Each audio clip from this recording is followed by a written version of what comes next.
Assalamualaikum warahmatullahi wabarakatuh. Perkenalkan, nama saya Sevia Ingrela dengan nomor NIM 22891910015, Prodi Pendidikan Seni Pertunjukan FKIP Untirta kelas A semester 3. Nah, pada mata kuliah pemeranan kali ini saya ditugaskan untuk mencari 5 tokoh teater Indonesia beserta biografinya. Apa aja sih? Check it out. Tokoh teater Indonesia yang pertama ada W.S. Rendra. Willy Brodus Surendra Bawana Rendra, atau yang akrab dipanggil W.S. Rendra. Kalau bicara soal tokoh teater di Indonesia, rasanya nama ini memang tak boleh luput ya. Sastrawan sekaligus teaterwan ini lahir pada 7 November 1935 di Solo, Jawa Tengah. Beliau kemudian wafat pada 6 Agustus 2009 di Depok, Jawa Barat pada usia 73 tahun. Sejak kuliah, beliau memang sudah aktif dalam berbagai macam kegiatan yang berkaitan dengan teater. Pada tahun 1967, beliau mendirikan bengkel teater di Jogja, namun akibat tekanan politik yang ada pada zaman itu, kelompok teater ini kemudian dipindahkan ke Depok pada Oktober 1985. Kita tersenyum bukanlah karena bersandiwara, bukan karena senyuman adalah suatu kedok, tetapi karena senyuman adalah suatu sikap. Sikap kita untuk Tuhan, manusia sesama, nasib dan kehidupan. Tokoh selanjutnya ada Arifin C. Nur. Arifin Hairin Nur, atau yang lebih dikenal dengan sebutan Arifin C. Nur, adalah seorang sutradara dan penulis naskah kelahiran Cirebon pada 10 Maret 1941. Beliau tidak hanya dikenal sebagai tokoh teater Indonesia, melainkan juga di dunia perfilman. Beliau sudah aktif menulis cerpen dan puisi sejak masih duduk di bangku SMP. Semasa sekolah, beliau bergabung dengan lingkaran drama Rendra dan Himpunan Sastrawan Surakarta. Kemudian, barulah menemukan kecintaannya pada dunia teater. Di dalam kelompok drama bentukan Rendra itu, dia mulai menulis naskah dan menyutradarai lakon-lakon teater. Saat kuliah di Universitas Cokro Aminoto, beliau bergabung dengan teater Muslim yang dipimpin Muhammad Diponegoro. Lalu pada tahun 1968, beliau pindah ke Jakarta dan mendirikan kelompok teater bernama Teater Kecil.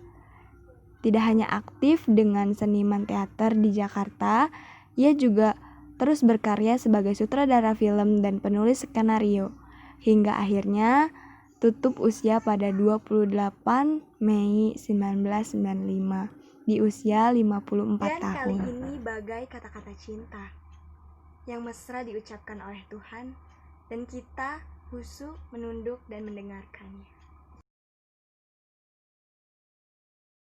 Selanjutnya ada Jose Rizal Manua. Jose Rizal Manua, pria kelahiran Padang, Sumatera Barat pada 14 September 1954, merupakan seorang sarjana seni lulusan Fakultas Teater, Institut Kesenian Jakarta. Beliau dikenal sebagai seorang pujangga, pemeran dan pengisi suara film, serta penggiat teater. Pada tahun 1975, beliau mendirikan Teater Adinda bersama dengan Yos Maruta Effendi. Setelah aktif berkarya selama beberapa tahun bersama Teater Adinda, kemudian beliau mendirikan Bengkel Deklamasi Jakarta pada 1986. 2 tahun setelahnya, beliau mendirikan salah satu kelompok teater anak-anak bernama Teater Tanah Air. Kelompok teater bentukannya tersebut meraih juara pertama pada Festival Teater Anak-anak Dunia ke-9 di Lingen, Jerman, yang diselenggarakan pada 14-22 Juli 2006.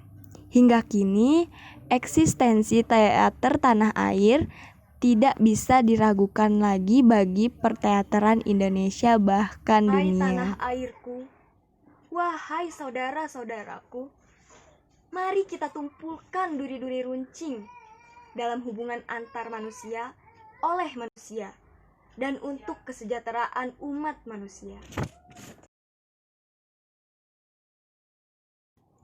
Tokoh selanjutnya yaitu Putu Wijaya. I Gusti Nugraha Putu Wijaya, atau yang lebih dikenal di dunia sastra dengan nama Putu Wijaya.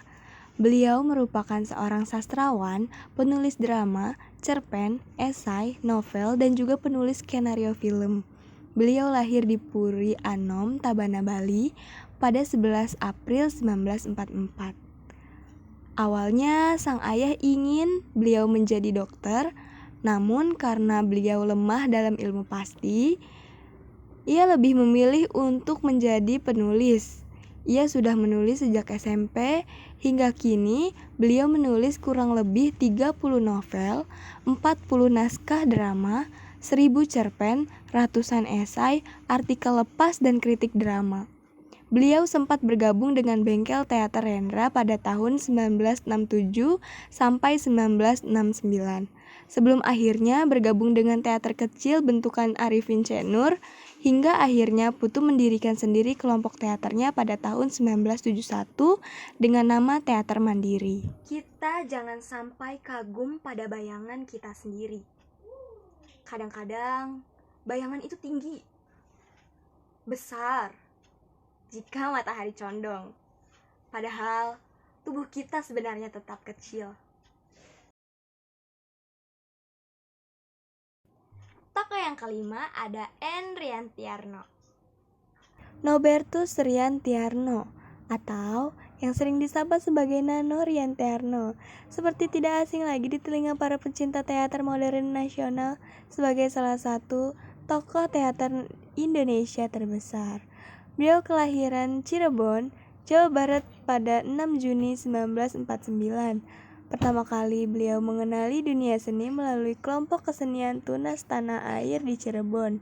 Ia menjadi anggota di kelompok tersebut pada 1964 hingga 1967 dan aktif bermain drama.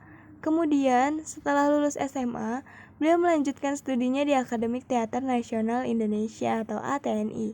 Setahun setelah masuk ke ATNI, tepatnya pada tahun 1968, beliau ikut mendirikan kelompok teater populer bersama Teguh Karya. Bersama kelompok teater tersebut, ia dan Teguh Karya juga merambah ke dunia film mulai tahun 1970.